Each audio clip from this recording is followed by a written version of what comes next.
आरहत वाङ्मय में कहा गया है, धम्मो मंगल मुक्किट्ठम अहिंसा संजमो तवो देवावि तं नमंसन्ति जस्य धम्मे सयामणो।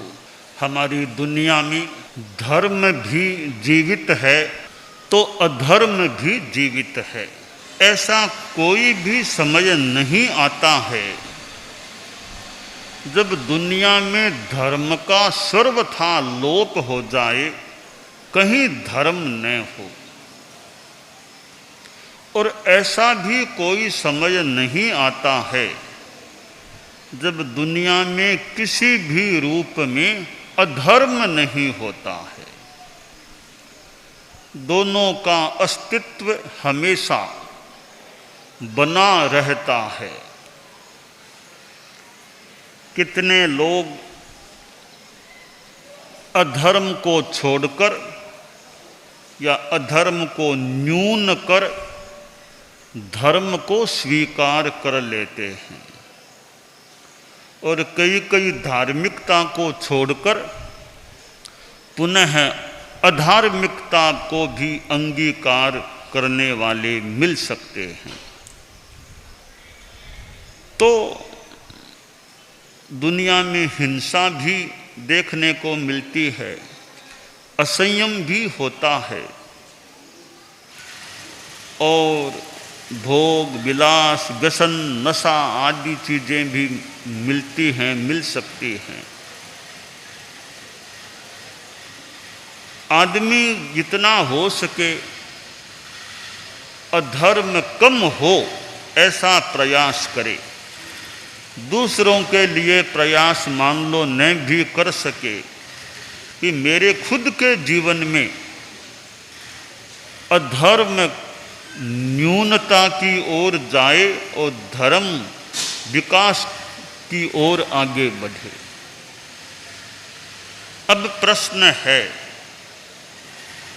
धर्म क्या है? शास्त्र में बताया गया, अहिंसा संजमो तवो। अहिंसा धर्म है, संयम धर्म है और तप धर्म है। बस अहिंसा संयम तप। एक श्लोक के चतुर्थ अंश में धर्म बता दिया गया। अहिंसा संयम और तप, इसके सिवाय अन्य कोई आध्यात्मिक संदर्भ वाला धर्म संभवतः हो नहीं सकता। ऐसे धर्मास्तिकाय अधर्मास्तिकाय 6 द्रव्य बताए गए हैं। वहाँ धर्मास्तिकाय को धर्म कहा जा सकता है, अधर्मास्तिकाय को अधर्म। वह अलग धर्म अधर्म है, परंतु आत्मा की दृष्टि से, आत्मशुद्धि की दृष्टि से जो धर्म है और धर्म का अभाव अधर्म है, तो वह आध्यात्मिक संदर्भ वाला आत्मशुद्धि कारक धर्म है। वह संभवतः अहिंसा संयम और तप, इन तीनों के सिवाय, इन तीनों के बाहर और कोई धर्म नहीं होता है। श्रावक पौषध करे तो वह भी संयम के अंतर्गत है। उपवास आदि करे तो तप के संयम के अंतर्गत आ जाए, तप के अंतर्गत आ जाए। हिंसा से बचे तो अहिंसा में आ जाए। तो यह बहुत ही महत्वपूर्ण चतुर्थांश है इस श्लोक का। अहिंसा संजमो तवो, अहिंसा संयम और तप। जो साधु होते हैं वे बड़े धार्मिक होते हैं, श्रावक होते हैं वे छोटे धार्मिक होते हैं, और श्रावक भी नहीं मिथ्यात्वी है फिर भी कुछ क्रिया करते हैं धार्मिक, वे और छोटे धार्मिक हो सकते हैं। साधु महाव्रती, श्रावक ईशत व्रती, देश व्रती हो सकता है, और अन्य मिथ्यात्वी जैसे जीव हैं वे भी देश आराधक हो सकते हैं। तो साधुत्व को प्राप्त कर लेना तो बहुत बड़ी बात है। 5 महाव्रतों को और सर्व सावध्य योग प्रत्याख्यान को प्राप्त हो जाना अनंत काल की जीव की यात्रा में बहुत ही महत्वपूर्ण बात हो जाती है। आप लोग गृहस्थ हैं, हर कोई साधु बन जाए यह तो कठिन बात है। तो गृहवासी रहते हुए भी जीवन में जितना संभव हो सके धर्म का आराधन करने का प्रयास करना चाहिए। अहिंसा धर्म गृहस्थ अपने जीवन में अहिंसा धर्म को अप्लाई करे, अहिंसा धर्म का पालन करे। किस रूप में करे? कि जीवन में आत्महत्या नहीं करना, किसी दूसरे मनुष्य की, बड़े प्राणी की हत्या निरपराध की नहीं करना, अंडा मांस मच्छी का सेवन नहीं करना, नहीं खाना।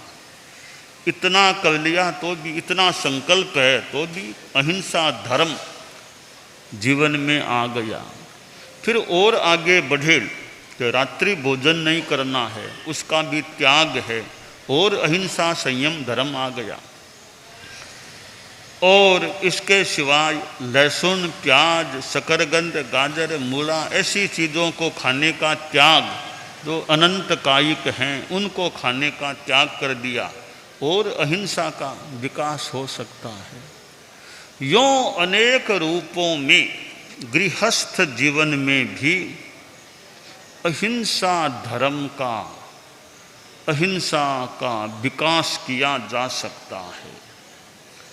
और मन में दया अनुकंपा कि कीड़े मकोड़े ज़्यादा हैं तो इधर नहीं जाऊं, और भी रास्ता है बिना कीड़ों मकोड़े का, तो कीड़ों मकोड़ों वाले रास्ते में नहीं जाऊं, कहीं जीव मेरे से फालतू मर न जाए। तो अहिंसा जीवन में आए और 7 व्यसन छोड़ दे, शिकार आदि सब चीज़ों का त्याग है, तो कितना धार्मिक चेतना का विकास हो सकता। राजा जा रहा था, शिकार करके महल की ओर जा रहा था, इधर से एक सन्यासी आ रहा था। राजा के पास एक खरगोश था, मरा हुआ खरगोश लेकर राजा जा रहा था। तो सन्यासी मिला तो राजा के मन में संदेह हो गया कि महल वाला रास्ता यही है का दूसरा है। तो बाबा से पूछा, बाबा वो राजमहल का रास्ता कौन सा है, यही है कि दूसरा है? सन्यासी ने सोचा यह राजा लग रहा है, पास में खरगोश है कलेवर, इसको थोड़ा प्रतिबोध अहिंसा का उपदेश देना चाहिए। साधुओं से संपर्क होता है तो साधुओं से कई अच्छी प्रेरणाएं भी कई बार प्राप्त हो सकती है, जिनसे जीवन में अच्छा परिवर्तन घटित हो जाए। साधुओं की बात पर लोग बहुधा श्रद्धा और सम्मान भी व्यक्त करते हैं, यानी मानते भी हैं, न पूरी स्वीकार न करे तो भी कम से कम सम्मान से सुन तो सकते हैं। तो राजा ने सुना कि बाबा क्या कह रहे हैं। बाबा कह रहा था कि राजन मैं 2 रास्ते बता सकता हूँ, 2 रास्ते जानता हूँ, ऊंची गति का रास्ता और अधोगति का रास्ता। अहिंसा धर्म का पालन ऊंची गति का रास्ता है, और हिंसा का कार्य ये अधोगति का रास्ता है। बोलो कौन सा रास्ता चाहिए? राजा ने सोचा कि ये बाबा जी तो मुझे लगता है ये खरगोश को देख कर कह रहे हैं। राजा बोला बाबा मैं समझ गया। साधु बोला ये हिंसा, शिकार, प्राणियों को मारना, राग द्वेष करके मारना, ये सब अधोगति का, पाप का मार्ग है। अहिंसा ऊर्ध्व गति, स्वर्ग और मोक्ष का मार्ग है। बोलो कौन सा रास्ता? राजा बोला मुझे आप त्याग कराओ, इस क्षण के बाद जिंदगी में कभी भी इस प्रकार प्राणी की शिकार नहीं करूंगा, नहीं मारूंगा। राजा ने नियम ले लिया कि शिकार अब नहीं करना, कभी नहीं मारना प्राणियों को। तो साधुओं का उपदेश, सदुपदेश मिलता है तो कितनों की आत्मा का उद्धार हो सकता है। संयम धर्म है। गृहस्थ के जीवन में संयम आए, खान पान का संयम, वाणी का संयम, रहन सहन में सादगी संयम रहे, बेईमानी से बचने के रूप में संयम हो, तो अनेक रूपों में संयम आ सकता है। आदमी वाणी पर भी, जबान पर भी लगाम रखे, किसी के बारे में झूठी बातें न करे, झूठा आरोप न लगाए, कटु बस गाली आदि अपशब्द कटु वचन वाणी से न बोले। इस प्रकार जबान पर भी लगाम रखना, संयम रखना, कंट्रोल रखना, यह एक वाणी का संयम हो जाता है। इंद्रियों का संयम रखे आदमी, श्रोत्र, चक्षु आदि, कान, आँख आदि 5 इंद्रियां हैं, इन इंद्रियों का मनुष्य संयम रखे तो यह संयम की साधना, गुप्तेंद्रिय बन जाना, इंद्रियों का संयम रखना। 2 कछुए थे नदी के किनारे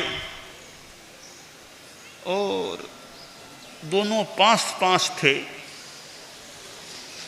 एक श्रृगाल आते हुए दिखाई दिया।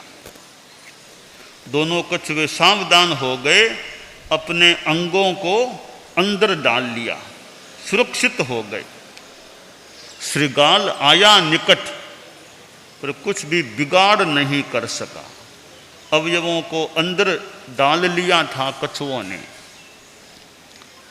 श्रृगाल ने सोचा कोई बात नहीं, मैं भी प्रतीक्षा करूंगा, अवयव बाहर निकालेंगे तो फिर इन पर आक्रमण करूंगा। एक कछुआ बड़ा जागरूक था, सुगुप्त, कि भाई अवयवों को बाहर निकालने की जल्दी नहीं करना, पता नहीं वो आसपास ही खड़ा हो। संयम रखा। दूसरे ने सोचा इतना समय बीत गया, अब तो वो चला गया होगा। उसने अवयव बाहर निकाले, वो पास में ही खड़ा था और आक्रमण कर दिया। तो इंद्रियों का संकोचन रखा, संयम रखा, वह कछुआ सुरक्षित रह गया। जिसने विकोचन कर दिया, संयम नहीं रखा, उस कछुए पर आक्रमण हो गया। हम संयम रखते हैं तो पाप रूपी श्रृगाल हम पर आक्रमण उस रूप में नहीं कर सकता। असंयम में आदमी चला जाता है तो यह पाप रूपी श्रृगाल आक्रमण कर सकता है। तो गृहस्थ जीवन में भी अपना संयम, सादगी, सादा जीवन, उच्च विचार, मानव जीवन का श्रृंगार। जीवन सादा रहे, विचार ऊंचे अच्छे रहें। कपड़े बहुत बढ़िया भले नहीं भी पहने, कोई बात नहीं, विचार अच्छे, आचार अच्छा, ज्ञान अच्छा, वो खास बात होती है। तो जीवन में संयम रहना चाहिए। ठीक है, गृहस्थ है, साधु नहीं है, अपनी सीमा में जितना संयम रह सके वह रखने का प्रयास करें। तीसरा धर्म का प्रकार है तप, तपस्या। तपस्या करना, उपवास आदि तपस्या भी की जाती है। तपस्या के 12 भेदों में ये अनशन उपवास आदि तपस्या भी होती है। और कितने लोग बरसी तप करते हैं एकांतर, और कितने लोग चतुर्मास या चतुर्मास के बिना भी कई बड़ी बड़ी लंबी लंबी तपस्या, मास खमन, कितने मास खमन हो जाते हैं जैन शासन में, और भी तपस्याएं चलती हैं। यह तपस्या का एक प्रकार है। स्वाध्याय करना भी तपस्या है, ध्यान भी तपस्या है। ऐसे और भी वैयावृत्य, विनय, प्रायश्चित, रस परित्याग, अनेक कुल 12 प्रकार तपस्या के हैं। तो तप की साधना करें कि भाई जितना हम संयम रखें, खान पान का परित्याग करके, स्वाध्याय आदि करके कर्म निर्जरा करने का प्रयास करें, तो इस रूप में तप होता है। तो तपस्या से तेज निखरता है, आत्मा का तेज, आत्मा निर्मलता को प्राप्त होती है।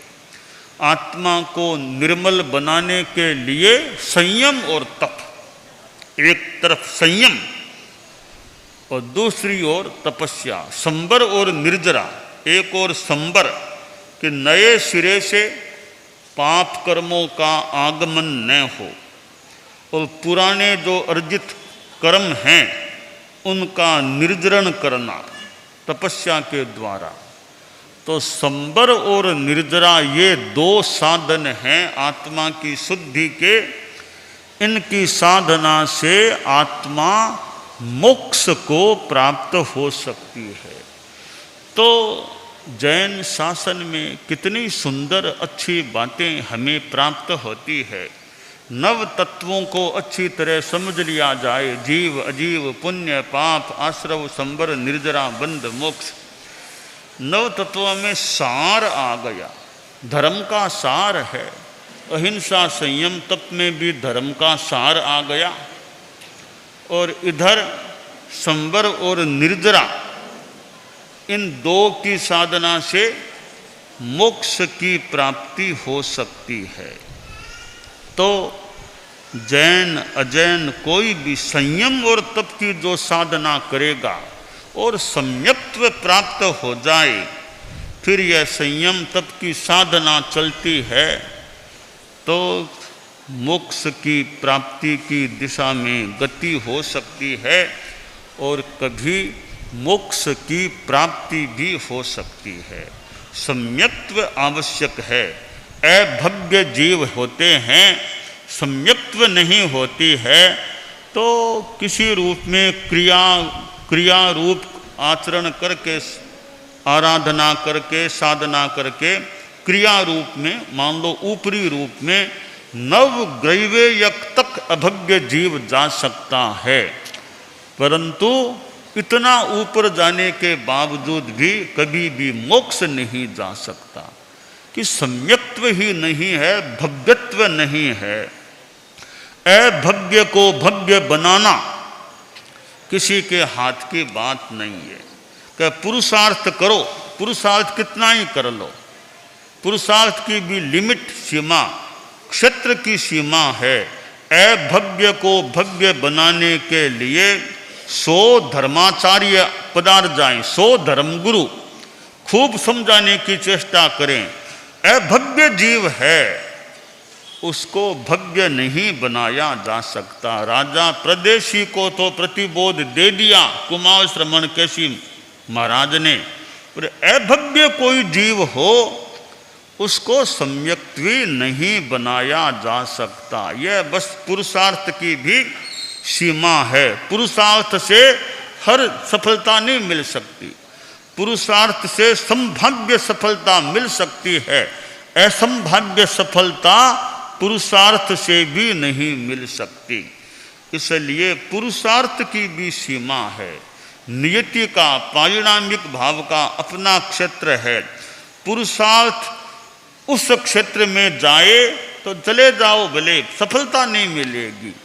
तो उचित क्षेत्र में पुरुषार्थ करें तो सफलता की संभावना मिल सकती है। तो हम सम्यक संयम तप, इधर अहिंसा संयम तप, इनकी अच्छी आराधना करें और मोक्ष की प्राप्ति की दिशा में आगे बढ़ें, यह कामना।